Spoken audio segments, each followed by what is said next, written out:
여러분 반갑습니다. 저는 지금 밴쿠버에 와 있습니다. 지금은 저녁 8시 반이고요.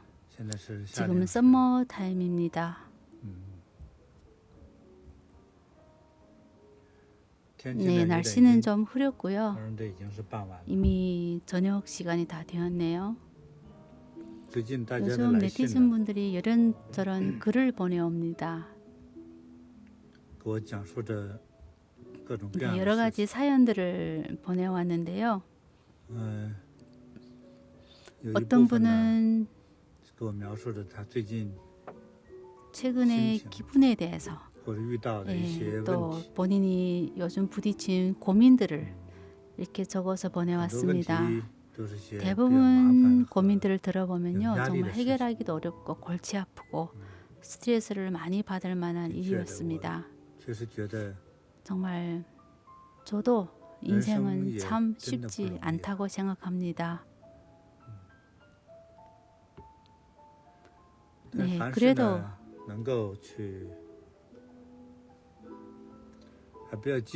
적극적으로 삶을 대해야 된다고 생각합니다. 이렇게 적극적으로 대하다 보면요, 우리 삶 자체가 바로 가장 좋은 또 가장 즐거운 해결책이기도 합니다. 네, 한 수행자분은 이런 말을 하더군요.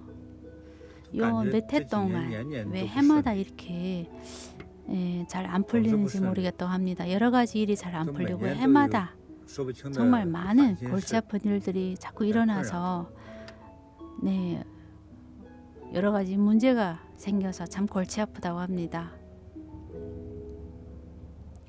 저는 이것이 바로 인생이라고 생각합니다.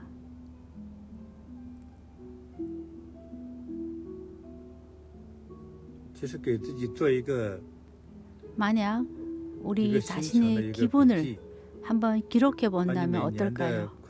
매년 즐거웠던 시간과 고민했던 시간들, 힘들었던 시간을 이렇게 기록해 본 다음에 이렇게 주식 그래프처럼 이렇게 한번 그래프로 표현해 본다면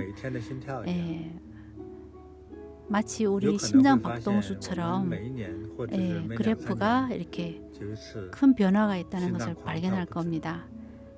해마다 혹은 2, 3년에 한 번씩 심장이 튀어나올 정도로 힘들고 놀라는 일을 자신이 겪었다는 것을 발견할 것입니다. 네, 이런 비유가 있더군요. 우리는 해마다 이렇게 산을 올라야 되고 높은 산이 있는데 어떻게든 그 산을 넘어야 한다고 비유하는 분도 있었습니다.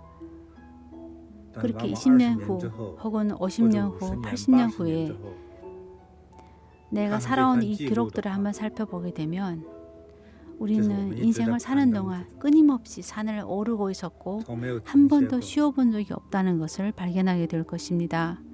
현실적인 산이든 아니면 가상의 산이든 우리 눈앞에 산은 그냥 그 산입니다. 어떻게든 마주해야만 합니다.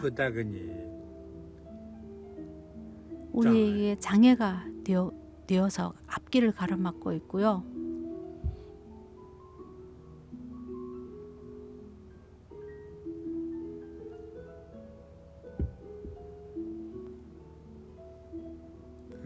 인생은요, 여기저기 모두 장애로 가득합니다. 하지만 또 그 모든 장애가 사실은 또 해결책이 되기도 합니다. 이렇게 어려움에 부딪혔을 때는요, 친구들과 함께 좀 이야기도 해보고 또 영화도 몇 편 보는 것도 좋을 것 같습니다. 또 며칠 푹 자도 됩니다. 혹은 또 책을 좀 읽어보십시오. 어쩌면 우리는 더 좋은 방법을 생각해낼 수 없을 수도 있습니다. 그래도 그 해결책을 찾는 과정에서 그 과정은요, 사실 시간이 필요합니다. 어쩌면 며칠 후 혹은 반년 후면요. 그 일이 그냥 그렇게 넘어갈 수도 있습니다. 저절로 풀릴 수도 있습니다.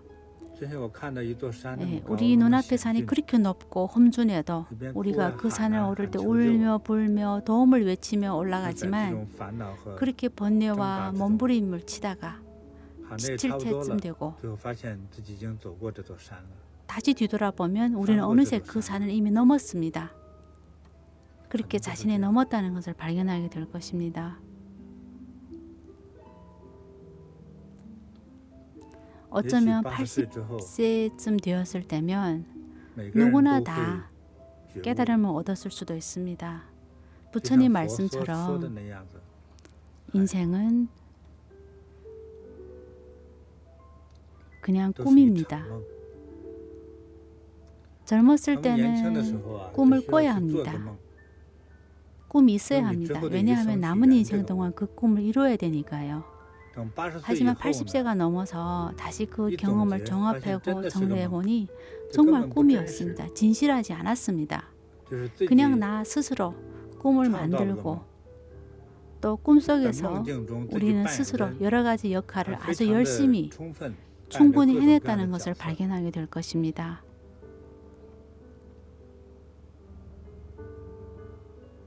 여러분이 기분이 좋든 나쁘든 이 산은 눈앞에 있기 때문에 어떻게든 스스로 혼자서 넘어야 합니다. 우리 기분과 상관없이 그 산을 넘으면 그냥 넘은 겁니다. 별거 없습니다.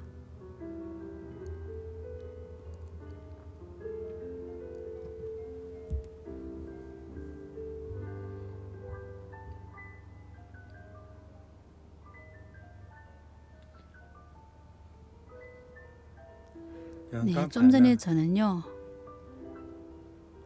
목이 말라서 생수 몇 병을 사서 마셨습니다. 다 마시고 나서 보니까 차에 빈 병만 5개, 6개가 있더군요. 그래서 주변에 쓰레기통이 있는지 찾아봤습니다. 버리려고요. 그런데 주변에 어떤 연세든 여사분이 재활용 수거 이런 하면서 빈병을 이렇게 회수하고 있었습니다. 그분을 보니까 좀 안쓰러웠습니다. 그 연세에 빈병을 팔아봤자 얼마나 벌 수 있겠나 싶어서 안쓰럽더군요. 게다가 요 며칠 날씨도 좀 쌀쌀해졌습니다. 그래서 용돈이라도 좀 드려야겠다라고 싶어서 다가갔습니다. 서양인이기 때문에 괜히 돈을 드리면 오히려 오해받을 수 있을 거기 때문에 그냥 일단 먼저 물었습니다. 왜냐하면 돈이 필요하지 않을 수도 있으니까요. 그래서 다가가 물었죠. 안녕하세요. 뭐 좀 도와드릴까요? 했더니 감사합니다. 도움이 필요 없습니다. 라고 하더군요. 네, 본인은 병을 줍고 있는데 본인은 그 병을 분리한 다음에 그리고 캔이랑 이런 걸 다 분리한 다음에 그걸 모아서 회수한다고 하더군요. 가서 판답니다. 그런 다음에 그 돈을 조류협회에 기부한다고 합니다. 그 얘기를 듣고 보니 정말 대단한 어르신이라는 생각이 들었습니다. 아주 소박하고 우아한 분이셨습니다. 멀리서 봐도 백발이 성성하고 개날픈 몸매였는데요. 제대로 똑바로 서실 수도 없는 분이었습니다. 게다가 심각한 류머티즘으로 손가락은 전부 변형이 되어 있었습니다. 그럼에도 아주 자신 있고 편안한 말투로 저와 이런저런 이야기를 나누더군요. 그 순간 저는 제가 너무나 작은 존재로 느껴졌습니다. 와, 정말 대단한 어르신이구나 라는 생각이 들었습니다.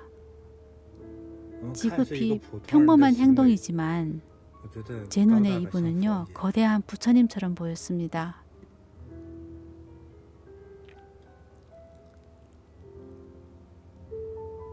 할머니의 마음속 세계가 어떤지는 모르지만 이분은 남을 위해서 이렇게 병을 줍고 있었습니다.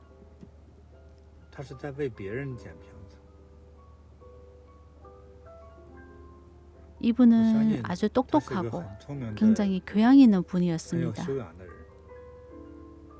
최소 80세는 된 분이었는데요.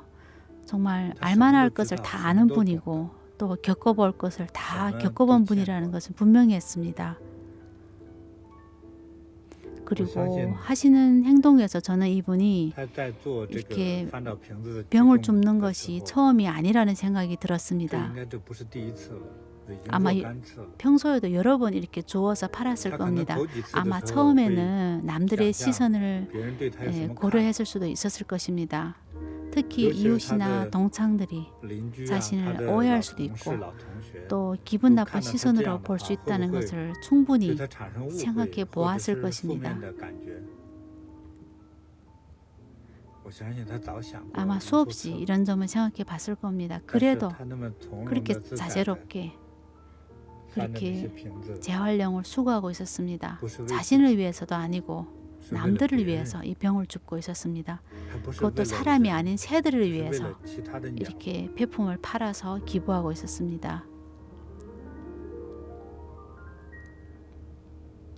그런데도 저는 도움이 필요한지 물으려고 했던 그 자신이 너무 부끄러웠습니다. 오히려 제가 도움이 필요하다는 생각이 들었습니다. 제가 너무나 작은 존재로 느껴졌고요. 제 생각이 너무 속세에 머문 것 같다는 생각이 들었습니다. 그 어르신의 표정은요, 그렇게 자제롭고 편안했습니다. 그리고 허리도 펼 수 없는 그런 몸을 가지고 그렇게 구부러진 손가락으로 이렇게 80세가 넘은 어르신이 이렇게 병을 줍고 있었습니다. 왜 이런 일을 하는지 모르겠지만 정말 이렇게 한다고 해서 혼자서 이 새들을 다 구할 수 있을까요?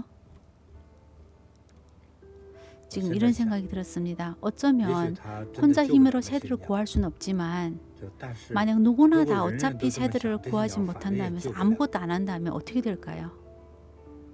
그러면 우리가 자선사업을 하고 있는데 남들처럼 가난한 사람은 아무리 도와줘도 그냥 평생 가난할 거야. 가난해서 못 벗어나고 아픈 사람 계속 아플 것이고 죽을 사람 어차피 죽을 것인데 뭐하러 도와주냐라고 생각할 수도 있을 것입니다. 이렇게 아무도 이런 사람을 보살피지 않는다면 이 세상은 아마 그 행복의 온도가 사라질 것입니다. 그 선량함과 그 감동이 사라질 것입니다.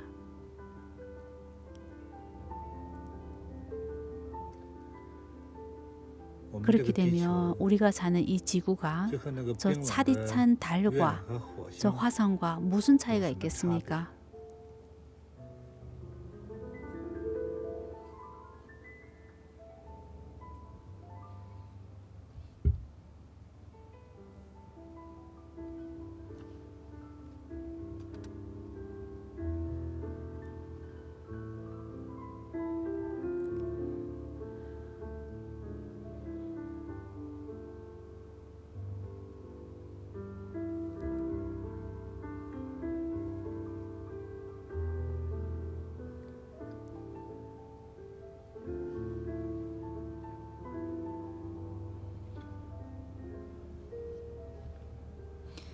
방금 어떤 네티즌 분이 댓글을 남겼는데요.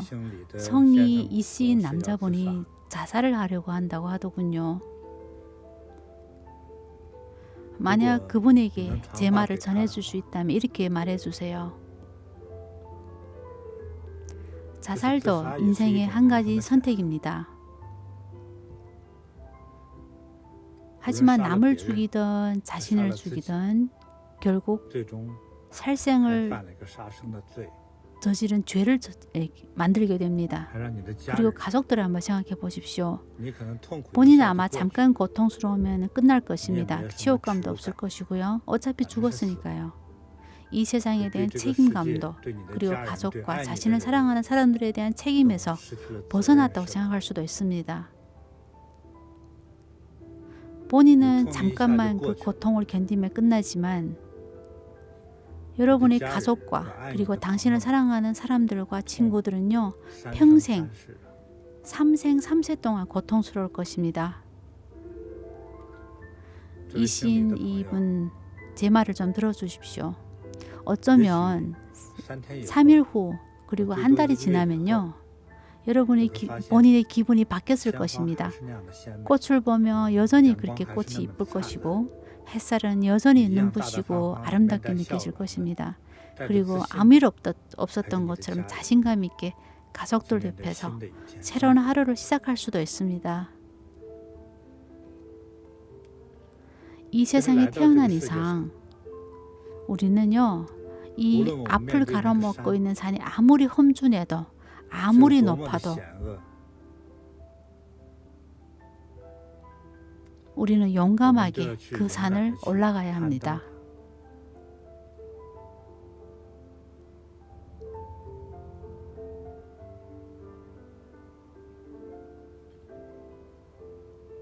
이 산이 유일한 길이라면 저는 그런 길이 있는 것만으로도 저는 행복하게 생각합니다. 어찌됐든 길이지 않습니까? 저는 예전에 곤륜산에 올라간 적이 있었습니다. 곤륜산은요, 히말라야 산맥만큼 이렇게 굉장히 높은 산인데요. 그 정상에 제가 올랐던 기억이 떠오릅니다. 그곳은요, 생명체가 아예 없습니다. 풀도 없고 아무것도 없습니다.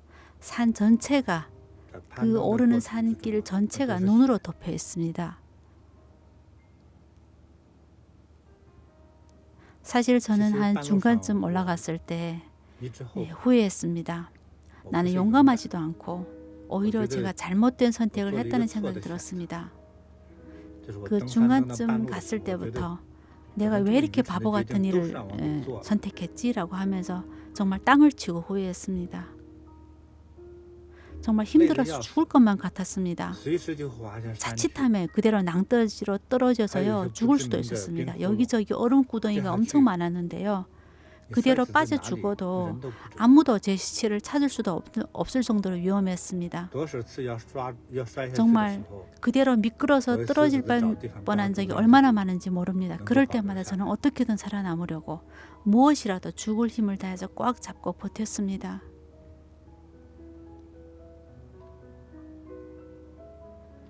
거센 바람이 저를 산에서 날려버릴 듯이 몰아칠 때는요, 저는 후회와 고통에 정말 견딜 수 없어서 정말 울어버렸습니다.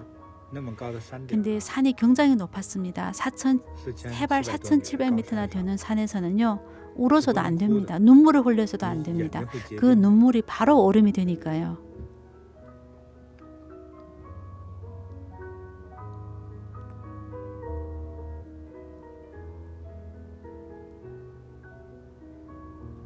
그래도 나중에 이런 생각이 들었습니다. 어쩌면 내가 그대로 줄줄 미끄러 내려간다면 어쩌면 내려갈 수도 있고 안전하게 내려갈 수도 있고 또 어쩌면 그냥 내려가다가 낭떠러지로 떨어져 죽을 수도 있다는 생각이 들더군요. 내가 떨어져 죽으면 저희 부모님과 저희 가족들은 저를 영영 볼 수 없을 것이라는 생각이 들었습니다. 그래서 다시 결심했습니다. 기왕에 이만큼 올라왔는데 정말 다시 돌아간다면 나를 아는 사람들이 이 일을 안다면 얼마나 창피할까라는 생각이 들었습니다. 나중에 아들과 손주에게 해줄 수 있는 이 아이가 이렇게 부끄러운 일밖에 없다면 얼마나 창피하겠습니까? 그래서 한번 용감하게 도전해보자라는 생각이 들었습니다. 이렇게 생각을 굳힌 후에 저는 다시 용기를 내서 오르기 시작했습니다. 오르는 동안요, 우박이 갑자기 쏟아지다가 또 눈이 억수로 퍼붓고 또 지나면 또 비가 억수로 쏟아졌습니다. 칼바람에 얼굴은 다 찢겨졌습니다.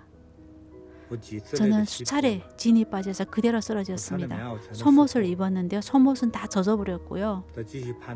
정말 그 차가운 속옷을 입은 채로 제 몸은요, 아예 무감각해져 버렸습니다.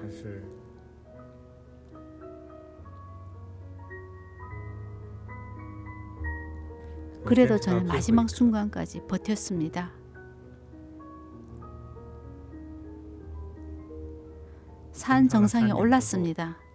정상에 오르니요, 바람이 더 거세게 몰아쳤는데요, 몸을 제대로 가눌 수 없을 정도로 바람이 거세게 불었습니다.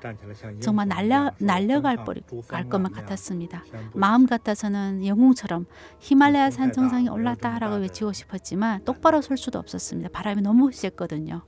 그럴 용기도 없었고요. 한참 엎드려 있었더니 바람이 잠잠해진 것이 느껴졌습니다. 몸이 따뜻해지기 시작했습니다. 눈을 뜨고 봤더니 세상이 바뀌었습니다. 새파란 하늘과 흰 구름, 눈부시게 아름다운 오색 찬란한 빛이 산 정상을 비추고 저를 비추고 있었습니다. 이쯤 되면 여러분도 저의 그 당시 기분을 상상할 수 있을 것입니다. 이 산을 오른 것은 전혀 헛수고가 아니었습니다. 그동안의 고통과 견뎌온 고생이 헛되지 않았습니다. 사실 이 산 자체를 오르는 것은요, 큰 목적도 의미도 없습니다. 이익을 따진다면 정말 손해만 있을 뿐 누가 저한테 주는 것도 없습니다. 하지만 지금 그 순간을 돌이켜보면요, 정말 행복합니다.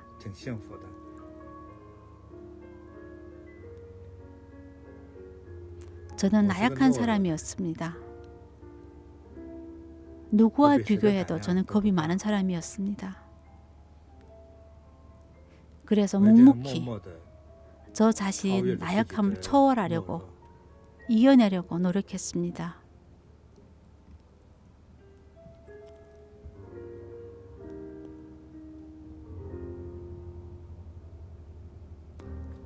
저는 이기적인 사람이었습니다. 그래서 최선을 다해 어떻게든 넉넉하게 남들에게 더 많이 내어주려고 노력했습니다. 저는 머리가 아둔한 사람이었습니다. 그래서 남들보다 일찍 일어났습니다. 저는 어려움이 닥치면요, 당장 내일 죽을 것만 같이 막막해했던 사람이었습니다. 그래서 더 굳건한 사람이 되려고 노력하고 강인한 사람이 되어서 내일까지 살아남으려고 애를 썼습니다. 스스로 나는 누구한테도 뒤처지지 않는 사람이 되겠다고 다짐했습니다. 부모님이 저를 낳고 이렇게 어렵게 키워주셨는데 그분들을 위해서라도 함부로 죽을 수 없다는 생각이 들었습니다.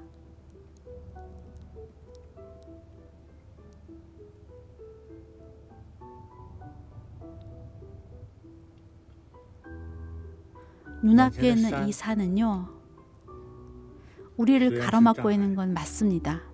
하지만 어찌됐든 이 산을 오르는 것이 길인 것은 또 확실합니다. 여러분, 산이 여러분이 앞을 가로막고 있더라도 사실은요, 여러분을 가로막고 있는 것은 저 산이 아닙니다. 오히려 여러분의 마음이 여러분을 가로막고 있는 것입니다. 모든 시련과 고난, 그리고 높은 산이든 바다든 모두 우리 인생에서 걸어가야 할 내 발밑의 길일 뿐입니다. 우리가 걸어가야 할 길입니다.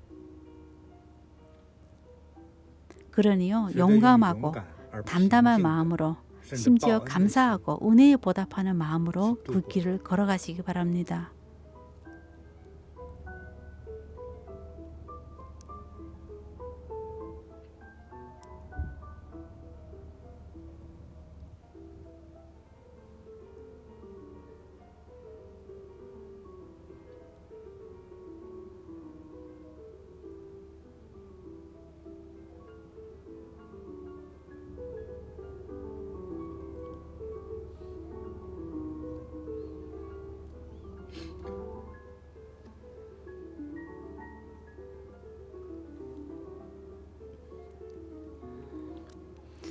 인생의 길은요, 정말 그렇게 쉽게 걸어갈 수 있는 과정은 아닙니다. 우리 인생이 한 구간을 걸어가는 길에요, 같이 가는 사람 중에 좋은 사람도 있고 나쁜 사람도 있습니다. 어떤 때는 나쁜 사람과 동행하기도 합니다. 하지만 그것 또한 인연입니다. 또 어떤 때는 마귀와 동행합니다. 그 또한 피할 수 없는 일입니다. 때로는 불보살님과 동행합니다. 하지만 우리는 불보살님인 것을 알아보지 못합니다. 오히려 싫어하고 거부하며 바보 같고 멍청하다며 멀리합니다. 그럴 때면 부처님 눈에 우리는요, 그냥 중생이기도 하고 그냥 악마 같은 중생으로 보일 것입니다. 귀신과 동행하는 것은 참 고통스러운 시간일 것입니다. 하지만 부처님과 동행하는 것은 더 힘든 일입니다.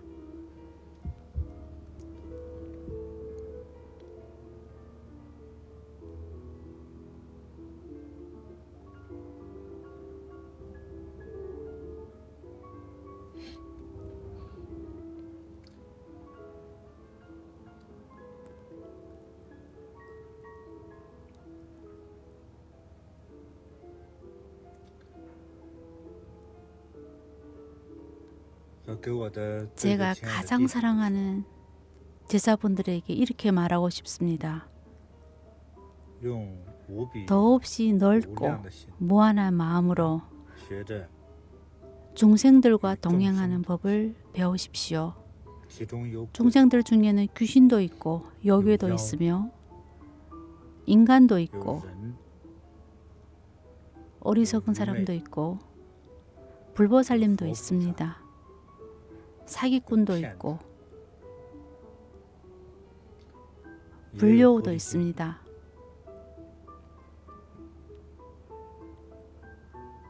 그리고 우리는 수없이 많은 충격과 괴로움을 당할 수도 있습니다. 잠시 좋아질만 하면 이런저런 유혹이 또 찾아옵니다.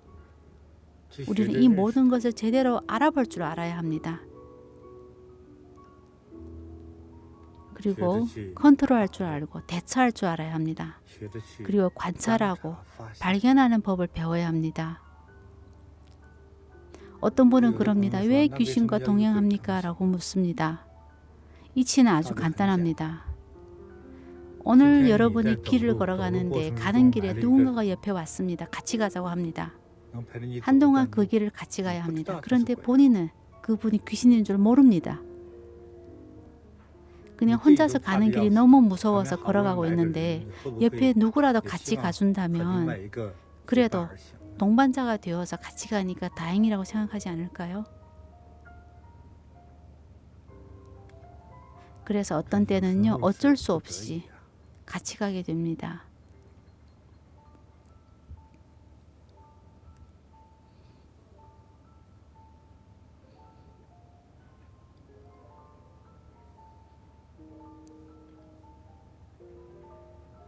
그래서 아까 말한 그 이시성을 가진 남자분,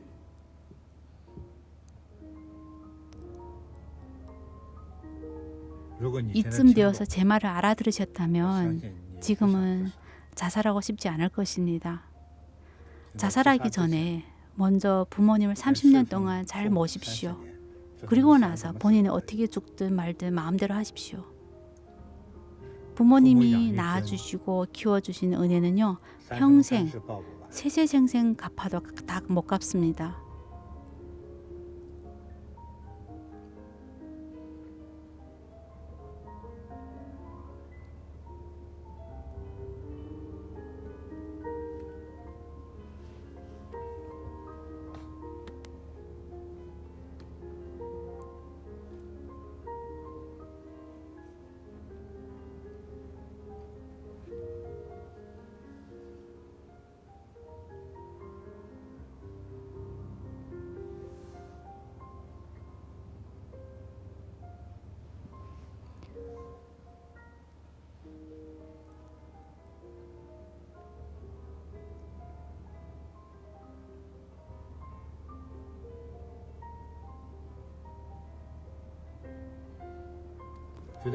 인생의 마지막 순간에 가보면요,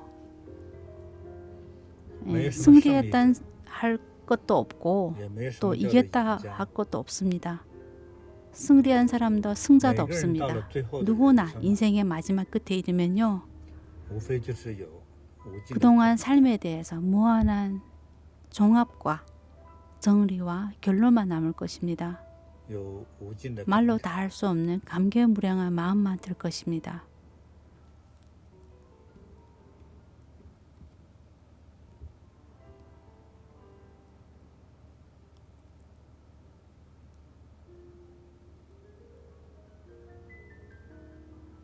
우리가 겪고 있는 이 모든 것은요, 우리가 당연히 겪어야만 할 과정입니다.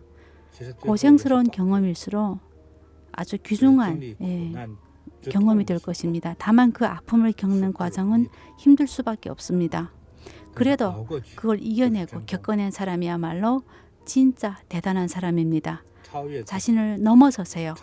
자신이 참을 수 있는 한계를 초월해 보십시오. 지금 자신이 자비를 초월해 보십시오.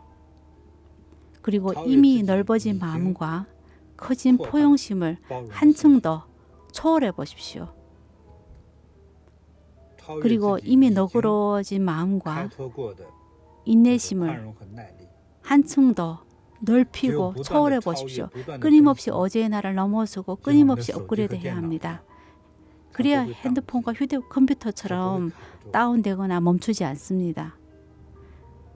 그래야 우리 머리도 더욱더 총명해지고 더욱더 활발하게 움직일 수가 있습니다. 즉 끊임없이 배워야 합니다. 끊임없이 현재의 나 자신을 초월해야 합니다. 그리고 끊임없이 업그레이드하고 초월해야 합니다.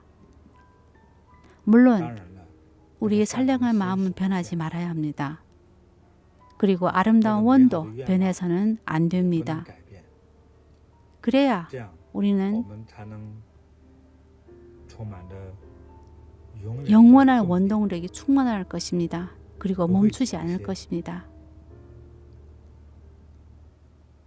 그리고 장애물에 우리가 가로막히지 않을 것이며 우리는 스스로 넘어설 수 있을 것입니다.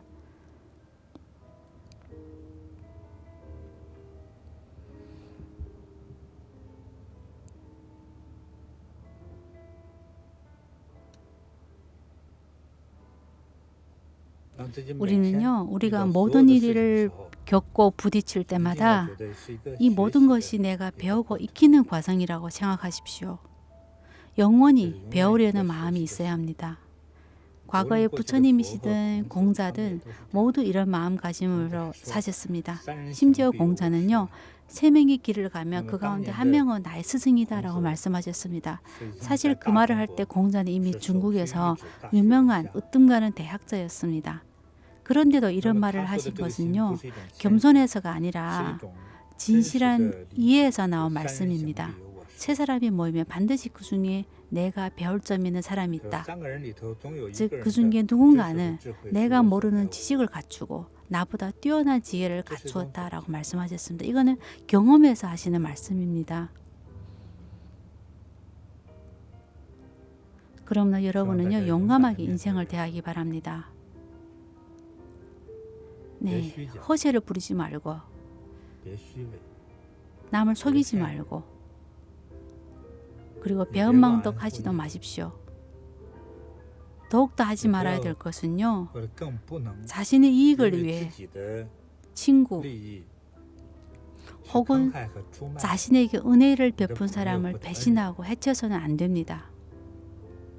그렇게 되면 결국 모두 자신에게 장애가 되어서 돌아올 것입니다. 네, 과거 중국 문화대혁명 시기 그때 중국 사회 전체 분위기가 굉장히 왜곡됐습니다.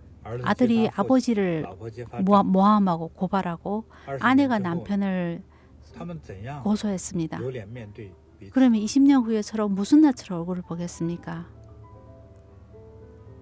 제가 아는 한 분은요, 정말 평생 가슴 아픈 채로 살았는데요, 아들이 아버지를 모함했습니다. 사실 아버지는 아무런 잘못도 저지르지 않았는데 학교 선생님이 선동하는 바람에 자기 아버지를 모함하고 고발했습니다.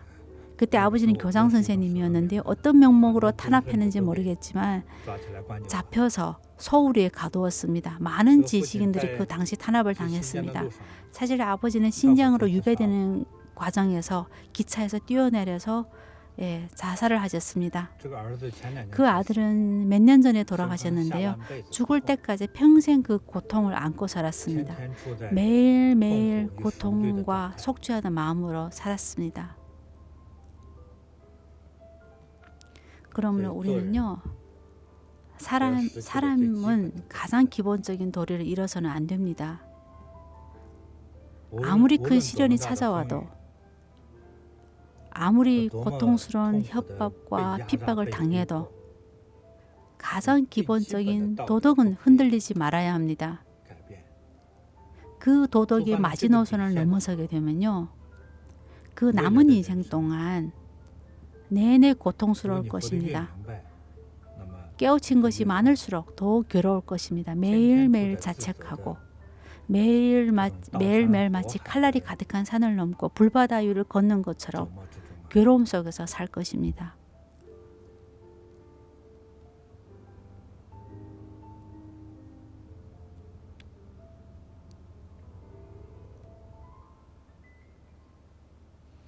네, 여러분 열심히 잘 살길 바랍니다. 매일매일 나 자신을 초월하십시오. 매일 최소 한 가지 좋은 일을 하십시오.